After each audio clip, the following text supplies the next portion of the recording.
Hi guys, back with me again in this channel. On today's tutorial, I'm going to show you how you can use the auto adjustment on Capcut PC to correct the color of your clips. So in here, if you want to do some color grading, you can also use the auto adjust from Capcut, but this feature can only be applied if you are on the Capcut Pro. So in here, what you need to do is just click on the clips and go to adjustment at the top.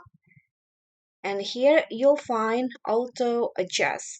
So just click on this box right here to turn on the feature.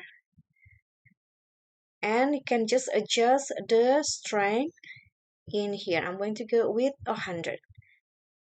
Okay, so just like that, the auto adjust will be applied to your clips. Okay guys, so that's all from me. Thank you so much for watching. Please don't forget to subscribe, like this video, comment, and click on the thanks. Bye.